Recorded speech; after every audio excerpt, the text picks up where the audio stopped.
एक मित्र ने पूछा है कि ध्यान की विधि में किस चक्र पर ध्यान केंद्रित करना होता है। अलग अलग विधियां अलग अलग चक्रों के लिए बनी हैं। उदाहरण के लिए आज इस सत्र में हम जो प्रयोग करेंगे उसमें पहले नाभि चक्र पर हम केंद्रित होंगे और उसके बाद फिर आज्ञा चक्र पर केंद्रित होंगे। आज हम मंडल ध्यान विधि करेंगे, ओशो के द्वारा बनाई गई एक स्पेसिफिक मेडिटेशन टेक्निक। कुछ विधियां हैं, उदाहरण के लिए प्रार्थना ध्यान है जिसमें हम हृदय चक्र पर, अनाहत चक्र पर केंद्रित होंगे। कुछ विधियां हैं जिसमें मूलाधार चक्र और स्वाधिष्ठान चक्र प्रमुख होंगे विज्ञान भैरव तंत्र की विधियों में। कुछ विधियां हैं जहां मणिपुर चक्र पर केंद्र होगा। उदाहरण के लिए सुबह डायनेमिक में जब हम हु मंत्र का उच्चार कर रहे थे तब हमारा मणिपुर चक्र पर चोट पड़ रही थी, नाभि केंद्र भीतर से पड़ रहा था बार बार हु कहते हुए।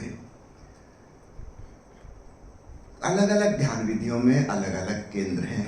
अगर आप सारांश में समझना चाहें तो कुल मिलाकर हमारे 7 चक्र हैं, 7 शरीर हैं। जैसे इंद्रधनुष में 7 रंग होते हैं और संगीत में 7 स्वर होते हैं, और इन 7 ही चक्रों से एक एक प्रकार की ध्यान विधि संभव है।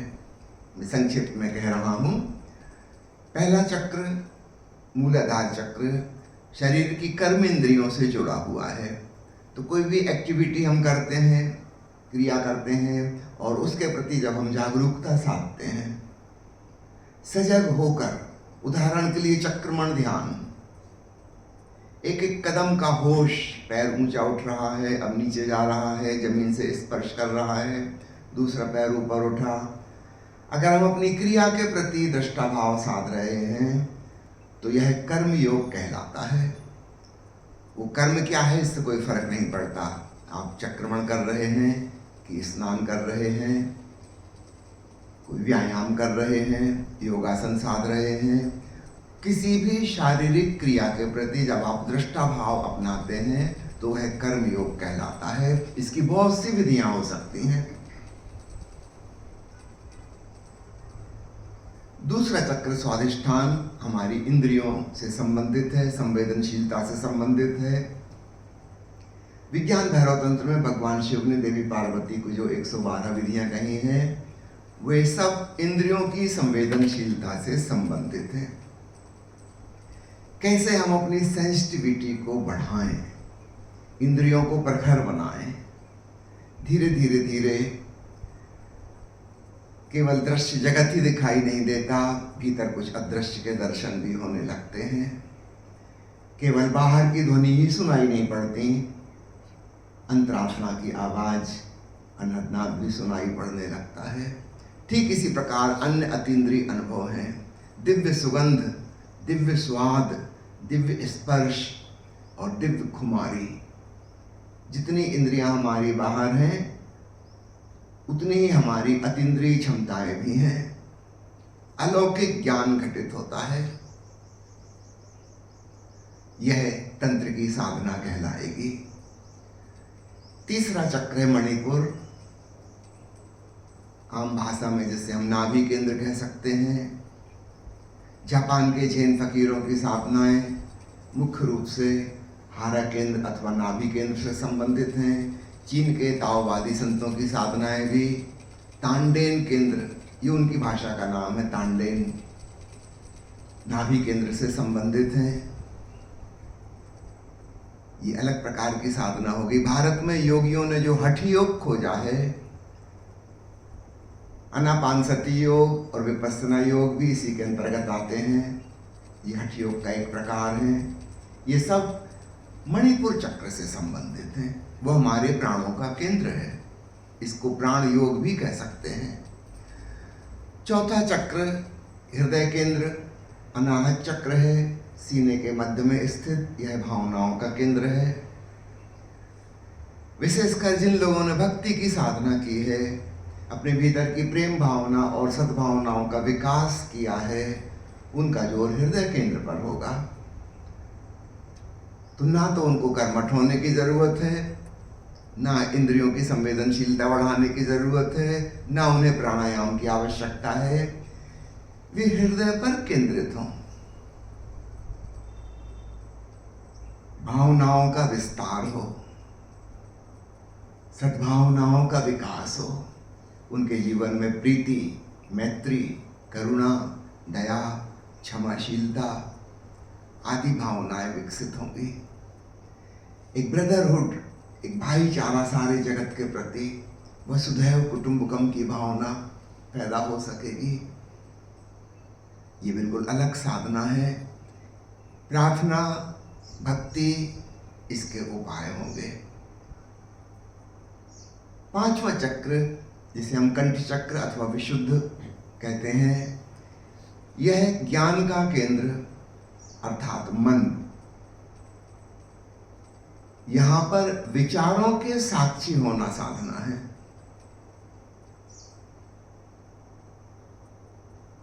भीतर चल रहे विचारों को चुपचाप यूं देखो जैसे सड़क से कोई ट्रैफिक गुजर रहा है, आपको कोई लेना देना नहीं, निष्पक्ष, बिना कोई निर्णय किए देखते देखते देखते एक नए तत्व का उदय होता है, साक्षी, देखने वाला। और विचारों की गति धीमी पड़ने लगती है, बीच बीच में दो विचारों के गैप दिखाई पड़ने लगते हैं, क्रमशः वह गैप बड़ा होने लगता है, विचार फीके पड़ने लगते हैं और निर्विचार जागरूकता घटित होती है। इसे ज्ञान योग कहते हैं। मंत्र योग की साधना भी इसी चक्र से संबंधित है। इसमें हम किसी एक शब्द अथवा एक मंत्र का उपयोग करते हैं, रिपीट करते हैं उसको थोड़ी देर। यह मंत्र क्या करता है? अन्य विचारों को निष्कासित कर देता है। समझो हम एक ही मंत्र जप रहे हैं तो दूसरे विचारों को जगह ही नहीं बची, मन विचारों से रिक्त हो गया, केवल एक ही विचार रहा। और जैसे ही यह स्थिति बनी 3, 4, 5 मिनट में हमने इस मंत्र को भी छोड़ दिया। अब अचानक मन शून्य हो गया। मंत्र का उपयोग ऐसे है जैसे पैर में बहुत सारे कांटे गड़ गए और हमने एक कांटे के द्वारा उन सारे कांटों को निकाल दिया और बाद में इस कांटे को भी फेंक दिया। निष्कंठ अवस्था उपलब्ध हो गई। तो मंत्र योग भी ज्ञान योग के अंतर्गत ही आता है। विचारों के साक्षी होना इसका केंद्र बिंदु है। इसके बाद आता है संकल्प का केंद्र, निर्णय, डिटर्मिनेशन का सेंटर, आज्ञा चक्र। आज्ञा का मतलब होता है डिसिप्लिन, अनुशासन, ऑर्डर।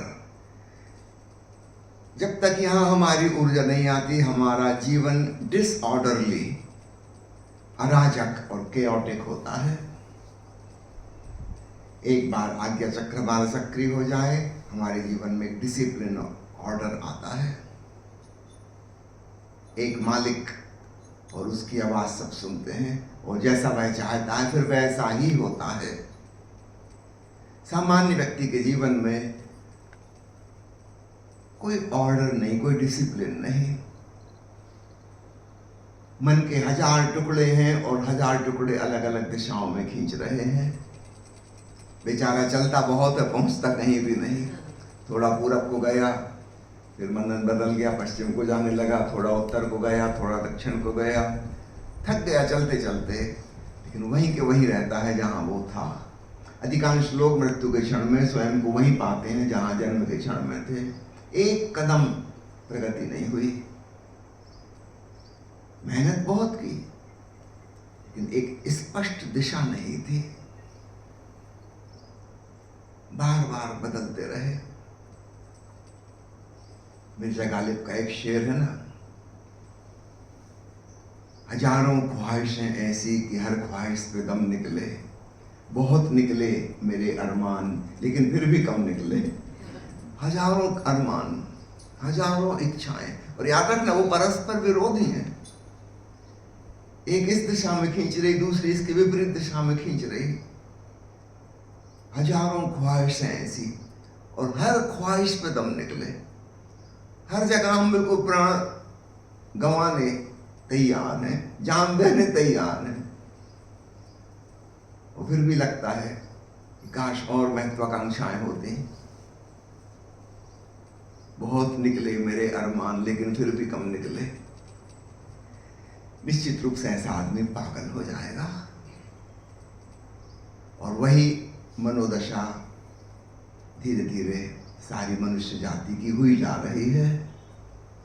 गालिब जैसे लोग तो यदा कदा होते थे पहले, आज उनकी भीड़ बहुत ज्यादा है। आपको जानकर हैरानी होगी, एंजाइटी न्यूरोसिस और डिप्रेशन की बीमारी आज की तारीख में पेंडेमिक का रूप ले रही है। कोरोना के साथ हमने पेंडेमिक वर्ड यूज किया था ना। पेंडेमिक का मतलब विश्वमारी, पूरा जगत प्रभावित है। कभी सोचा भी नहीं था कि एंजाइटी, चिंता और डिप्रेशन, उदासी ऐसा भयानक रूप लेंगे। जितनी महत्वाकांक्षाएं उतना ही फ्रस्ट्रेशन, उतना ही डिप्रेशन होगा।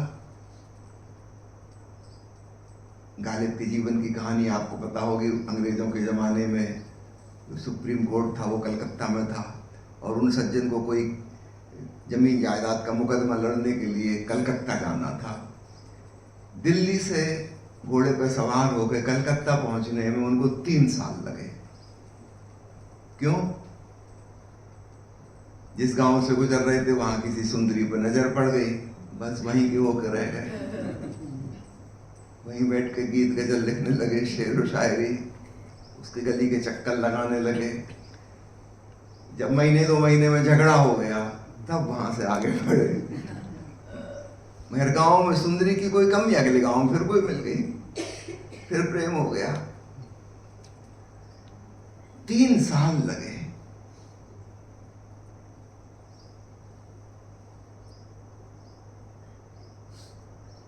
ऐसा हमारा मन है। जब आज्ञा चक्र पर ऊर्जा आती है तो हमारे जीवन में एक अनुशासन आता है। क्या करना है, क्या नहीं करना है, एक स्पष्टता, एक इनर क्लैरिटी। इसलिए इसको तीसरी आंख भी कहते हैं, शिव नेत्र भी कहते हैं। आज हम मंडल ध्यान करेंगे, उसमें हम अपनी ऊर्जा को वहीं पर लेकर आएंगे। और जब आपको चंदन का टीका लगाने का कहा जाएगा, यहाँ चंदन का टीका तो नहीं है, लेकिन स्वामी सरबजीत जी आपको अभी प्रश्नोत्तर के दौरान ही माथे पर आकर बाम का टीका लगाएंगे, और ये चंदन के टीके से भी ज़्यादा असरदार होगा। तो जब मैं बोल रहा हूँ, स्वामी जी सबको आप टीका लगा दीजिए बाम का, ताकि ध्यान वहाँ अपने आप केंद्रित होना शुरू हो जाए। अब इसके बाद अगला चक्र है सहस्त्रार, 7वां और आखिरी। तो आज्ञा चक्र से संबंधित जो योग है उसका नाम है ध्यान योग। इसको राजयोग भी कहते हैं। ओशो की प्रसिद्ध किताब है जिसमें सारी ध्यान विधियों का संकलन है, उसका शीर्षक है ध्यान योग, प्रथम और अंतिम मुक्ति। इसका नाम ध्यान योग क्यों रखा? ध्यान योग में निचले 5 चक्रों की विधियों का समन्वय होता है, सब कुछ समाहित होता है।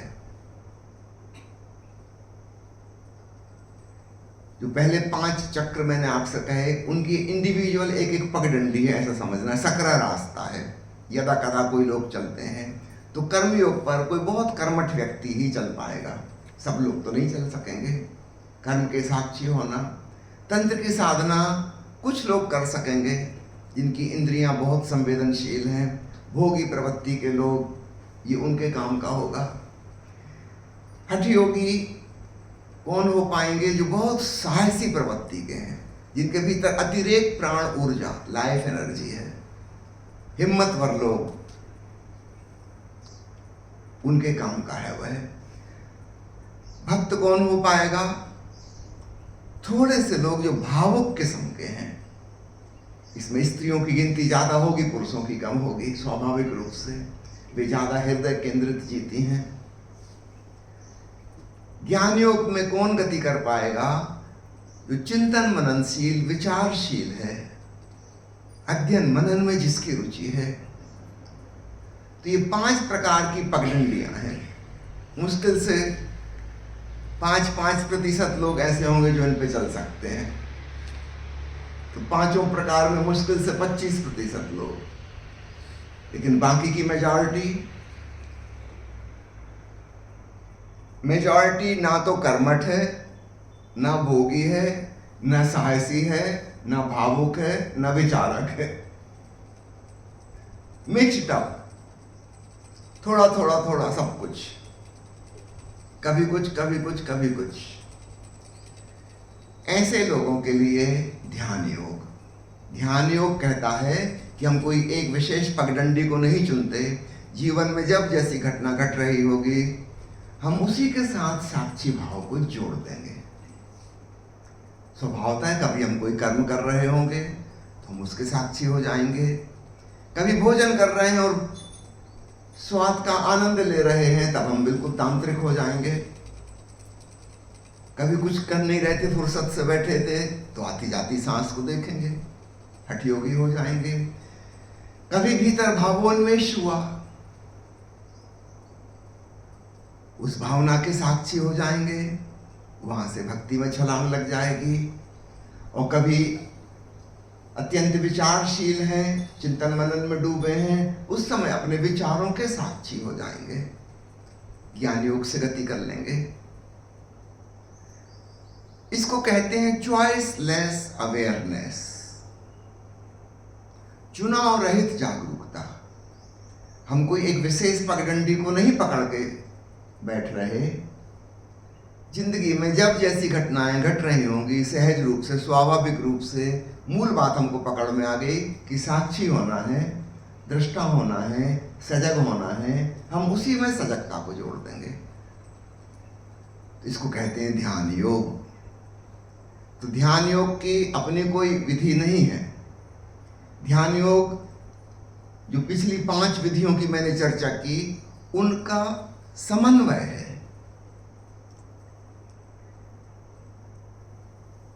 Non selective awareness. जब हमने एक पगडंडी को चुना तो हमने सेलेक्टिव अवेयरनेस यूज की। कर्मयोगी ने तय किया है कि मैं अपने कर्मों का दृष्टा बनूंगा। एक सुनिश्चित उसका मार्ग है। उसको भावनाओं से कोई लेना देना नहीं, उसको श्वास से कोई संबंध नहीं है, उसका ज्ञान से कुछ लेना देना नहीं। सिर्फ एक बात पर जोर है। तो 5 प्रकार के जो मार्ग हैं, उनमें एक चीज पर जोर है, अपनी अपनी पगडंडी। लेकिन ध्यान योग कहता है चॉइसलेस अवेयरनेस, तुम चुनो ही मत, इस झंझट में ना पड़ो। जब जो हो रहा है जिंदगी में, उसी के साथ सजगता को जोड़ दो, होशपूर्ण हो जाओ। निश्चित रूप से यह मार्ग बहुत ज्यादा लोगों के काम आ सकेगा,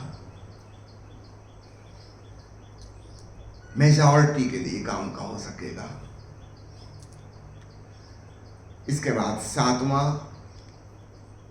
उसे सहज योग अथवा सांख्य योग भी कहा जाता है, सहस्त्रार्थ से संबंधित। इसमें समस्त विधियों का निषेध है, रिजेक्शन ऑफ ऑल टेक्निक्स। तो 6वें में ध्यान योग में सारी विधियों का स्वीकार है, एक्सेप्टेंस ऑफ ऑल टेक्निक्स। सांख्य योग में रिजेक्शन ऑफ ऑल, कोई विधि विधान की जरूरत नहीं है। जब सजग ही होना है तो बस सजग हो जाओ। इसमें विधि का क्या सवाल उठता है। ऐसे लोग भी हुए जिन्होंने कभी कोई साधना नहीं की, अत्यंत सहजता से उनको परमात्मा उपलब्ध हो गया। ओशो ने महागीता पर प्रवचन माला दी। राजा जनक सुनते गए अष्टावक्र से, अपने सदगुरु से, और जो अष्टावक्र ने कहा वो उनको तुरंत घटित हो गया। उन्होंने ये नहीं पूछा कैसे, ये कैसे होगा। अगर कैसे पूछेंगे तो फिर टेक्नोलॉजी आएगी। सुना और हो गया, बीच में समय का व्यवधान नहीं था। इसको कहते हैं सांख्य अथवा सहज योग। अपने आप बिना कुछ किए चीजें हो गई। तो सारांश फिर से कह दूं, 5 प्रकार के मुख्य मार्ग हैं। 6वें में 5 का स्वीकार है और 7वें में 5 का इनकार है। और हमारे प्यारे सदगुरु ने इन 7 मार्गों को उजागर किया। निश्चित रूप से इसलिए ओशो की बातों में बहुत सी विरोधाभासी बातें सुनने को मिलेंगी। वे जिस मार्ग की जिस समय बात करते हैं, पूर्ण समर्थन के साथ उस बात को समझाते हैं। जब महावीर पर बोल रहे हैं तो सिर्फ महावीर की दृष्टि से ही पूरी बात समझाएंगे, ताकि तुम इस मार्ग से सुपरिचित हो जाओ। अब इसमें मीराबाई और सहजोबाई बीच में नहीं आएंगी, इसमें अष्टावक्र जनक भी नहीं आएंगे, इसमें कृष्ण भी नहीं आएंगे। महावीर के मार्ग पर केवल महावीर होंगे। अगर दूसरे मार्गों की बात उठाई तो फिर ओशो व्यंग करेंगे, कटाक्ष करेंगे, मजाक उड़ाएंगे, उनका इनकार कर देंगे। यहां भक्ति की बात नहीं हो सकती। जब मीराबाई पे प्रवचन देंगे तो फिर महावीर की बात नहीं होगी। जब तंत्र साधना सिखाएंगे तो उसमें हठ योग नहीं आएगा, और जब पतंजलि के योग सूत्रों की चर्चा होगी तो उसमें भगवान शिव का नाम भी नहीं आएगा।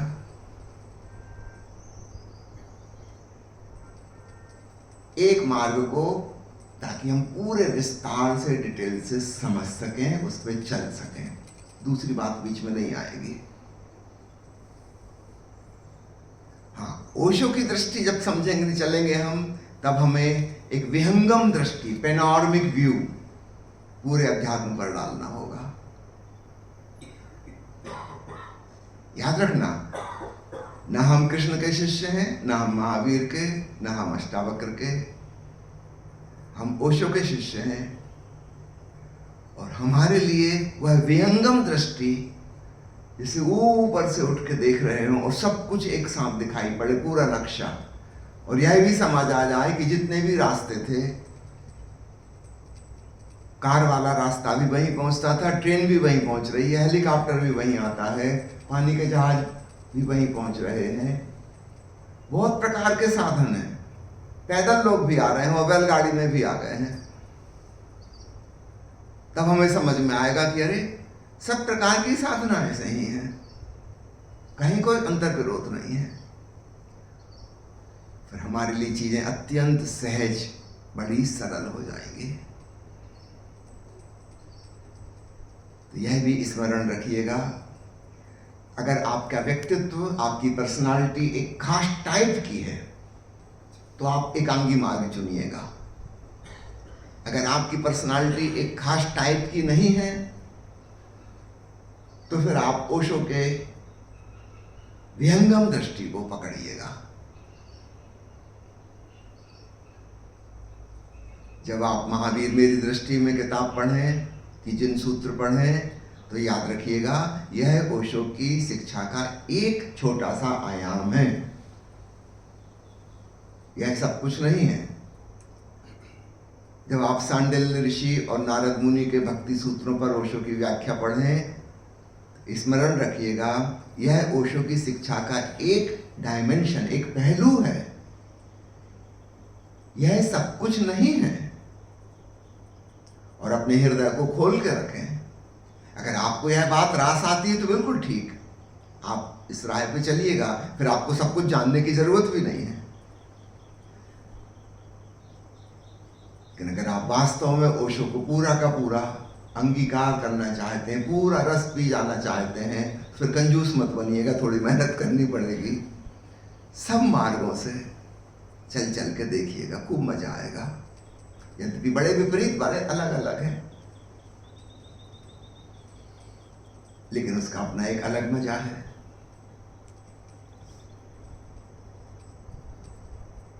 तो ये 7 प्रकार के मार्ग हैं। आपने पूछा है कि किस चक्र पर ध्यान करना होगा। इस पर निर्भर करता है कि आप कौन सी विधि चुनते हैं।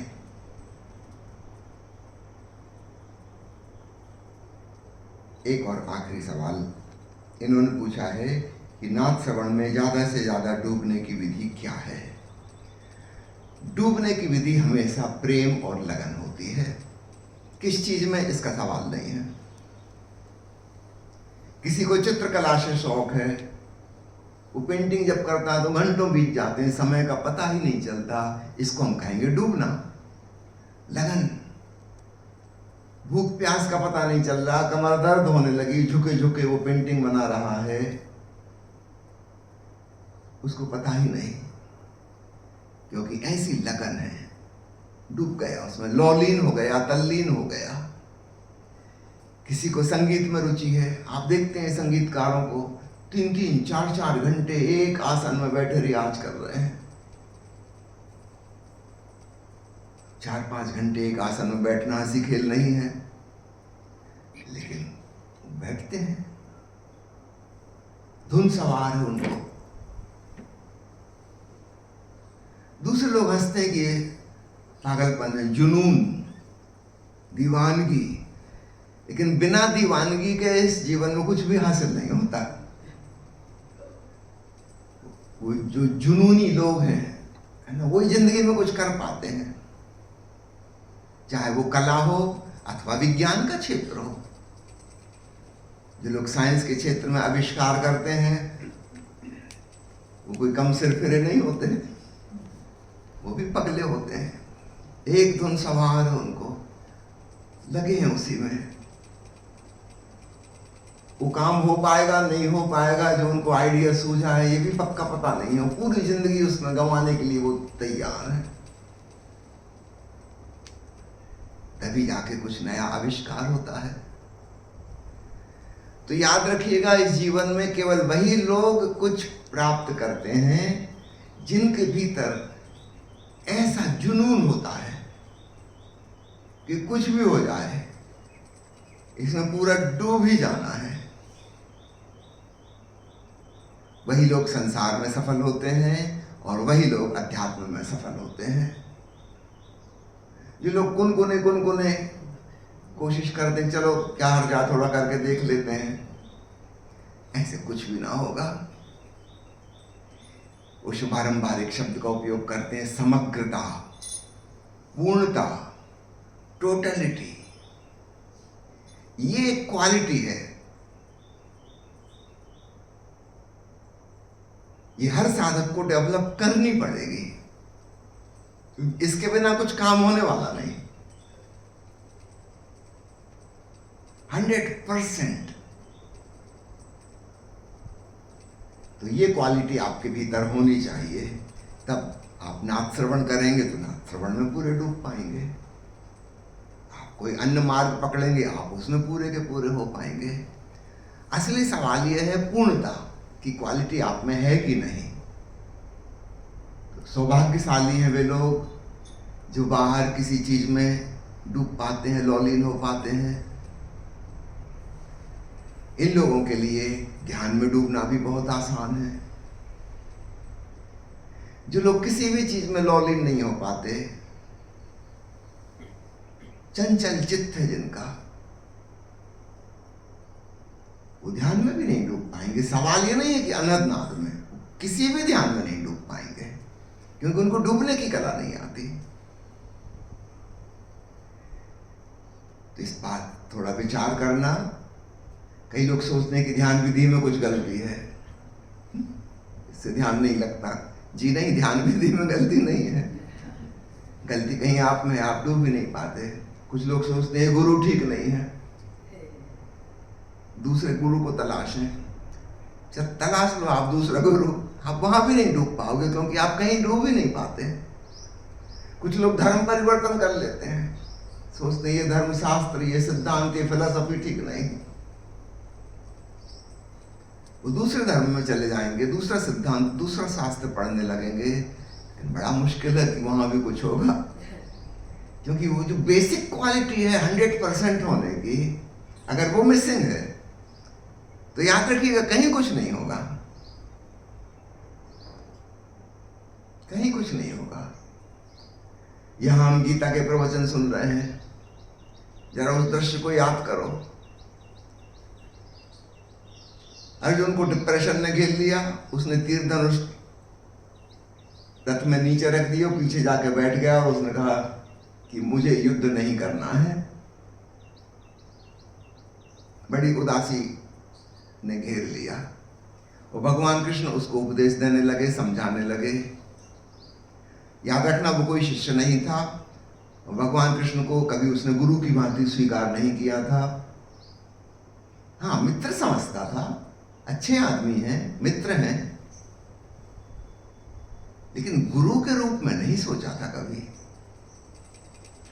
अगर गुरु समझता तो जरा सोचो, उनको सारथी बनाता क्या? क्या आप अपने गुरु को ड्राइवर बना के आप गाड़ी में पीछे बैठोगे?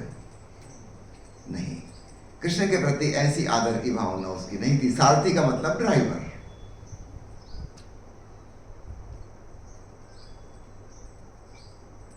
भगवान कृष्ण उपदेश देने लगे, गीता शुरू हो गई, लेकिन अर्जुन को कुछ भी पढ़ लेना पड़ा।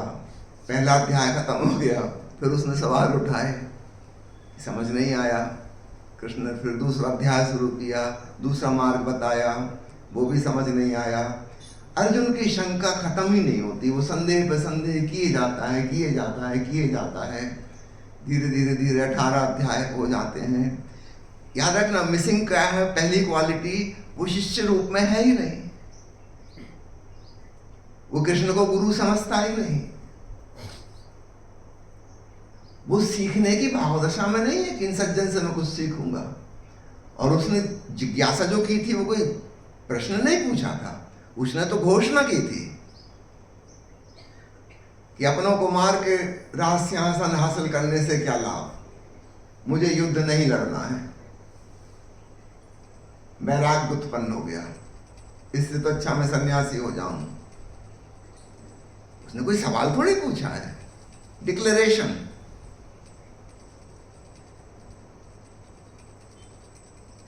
भगवान कृष्ण उसे उपदेश दे रहे हैं, मगर वो ग्रहण नहीं कर रहा है। एक बात उसको हजम ना हुई। वो कोई आध्यात्मिक साधक भी नहीं है। आज तक पहले उसने कभी कोई आध्यात्मिक जिज्ञासा ना की थी, और ना फिर बाद में कभी की। इसके बाद लंबे समय जिए भगवान कृष्ण भी और अर्जुन भी, कभी कोई जिज्ञासा नहीं की।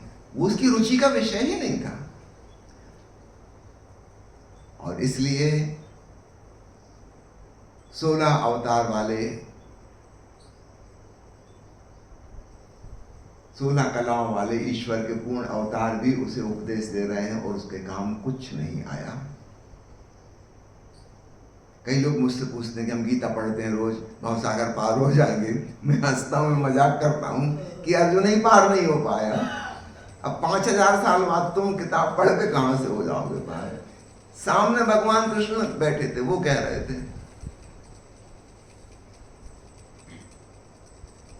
महाभारत की कहानी आपको पता होगी, जब पांडव बंधुओं का मृत्यु काल आया और स्वर्गारोहण मोक्ष की तरफ सब जा रहे हैं, तो अंत में केवल युधिष्ठिर और उनका कुत्ता वे ही मोक्ष में प्रवेश किए। बाकी के 4 पांडव बंधु रास्ते में गल गए। उनमें अर्जुन भी था। इसका मतलब स्पष्ट है, अर्जुन भी भवसागर पार नहीं कर पाया। गीता उसके भी काम ना आ पाई। साक्षात भगवान उपदेश दे रहे थे। कमी कहाँ थी? भगवान के उपदेश में कमी नहीं थी, लेकिन लेने वाला लेने के मूड में तो वो तो लड़ने के मूड में। छत्री तो छत्री, कृष्ण जो भी कहे वो उन्हीं की बात काट के अगला सवाल खड़ा कर दे। वो तो अपनी तलवार तक की चलाता है, आप जो कह रहे हैं वो ठीक नहीं।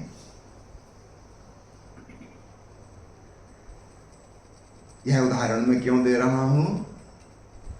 ताकि आप इस बात को समझें, क्या आप जो साधना कर रहे हैं उसमें आप 100% टोटलिटी के साथ तल्लीन हो पाते हैं या नहीं। अगर नहीं हो पाते हैं तो यह आपकी कमजोरी है और आपको इसको डेवलप करना होगा। अन्यथा कोई साधना, कोई विधि, कोई गुरु, कोई सिद्धांत, कोई शास्त्र कुछ काम नहीं आने वाला। क्योंकि हमारे भीतर पूर्णता, समग्रता नहीं है।